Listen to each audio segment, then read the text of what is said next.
What's good with it, YouTube? Fight fans all over the world. It's your boy Real Talk Boxing, and I'm back at you again. Danny Swift Garcia, Dirty Danny, says his next move is moving up to 154 pounds. What do I think about that?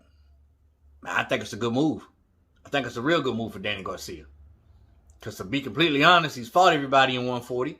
He's fought everybody in 147. He won some, and he lost some. So, moving up to 154 is a great move for my man Danny Garcia. And here's why. First of all, he says a fight with Keith Thurman at 154 would be great.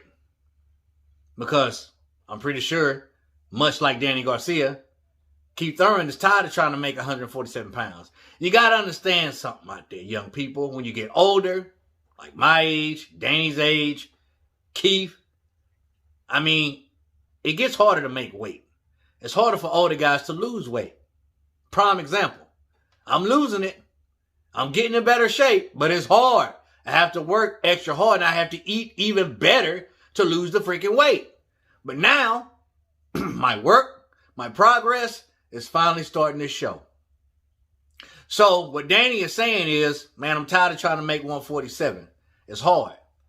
Because when you're an older fighter, your training camps are nothing but weight loss camps. You know, you're spending so much time trying to lose weight, you can't really home in on your skills, on your attributes, your generalship. The things that are most important to get ready for a fight, because you're too busy trying to lose freaking weight. You understand? There is an old saying, stay ready so you won't have to get ready. But hey, man, some of us like to eat. I like to eat. But 90% of it is what we put in our body. If you don't know that, you better understand that. If you want to lose weight when you're over 40, I tell you that much. When you're in your 30s, I tell you that much. But I think it's a great move for Danny Garcia. And here's why I think that that's a great move. You have Jermell Charlo at 154. You have Laura at 154. And you have a guy by the name of Brian Castano. You know, I might be murking his last name, but either way, those are title holders in 154. Danny Garcia is a much bigger name than all of those fighters. So all Danny got to do is come in, get his feet wet. You don't want to jump right in fighting killers. You understand? Just like you don't want to jump straight into a swimming pool. You ever try to jump right into a swimming pool without getting used to the water, how cold it is? You jump straight in, you want to. It's going to take your breath away. You're going to hyperventilate. And he don't want to do that. Jump right into that with some killers and start hyperventilating. Nah, I would say 2 fights against some top 10 opposition, you know what I'm saying, competition, and see how he fares against the bigger 154 pound division before he goes up and fight Jermell or Laura. You better stay away from Laura. I can tell you that right now. I don't care how old he is. He's always a problem for anybody. He's always a freaking problem for anybody. So stay away from him. You understand?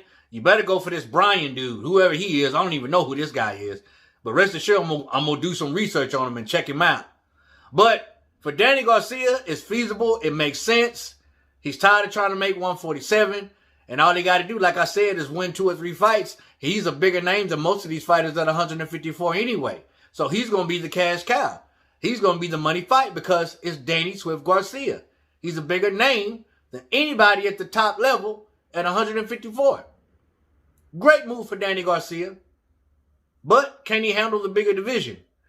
Because I know Laura, regardless of how old he is, he's a problem for anybody. Jermell is definitely a problem. And I don't know about this other guy. But I would like to see how he fares. Honestly, get Keefy Poo. See if Keith Thurman to jump in there with you at 154. I'm pretty sure he'll do that because, honestly, even though Danny lost that fight against Keith Thurman, it was a close fight. To be completely honest, it was a close fight.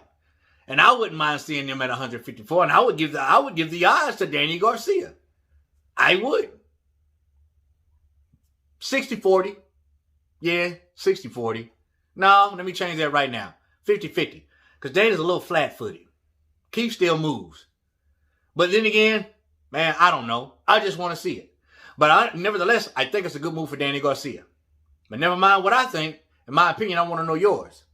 Is moving up to 154 a good move for Danny Garcia? I think it is. I think it's a very smart move. Very strategic. But comment down below, let your boy Real Talk know. As always, respect all, fear none, God bless. Till the next time, Real Talk Boxing. We up, and we out of here, baby.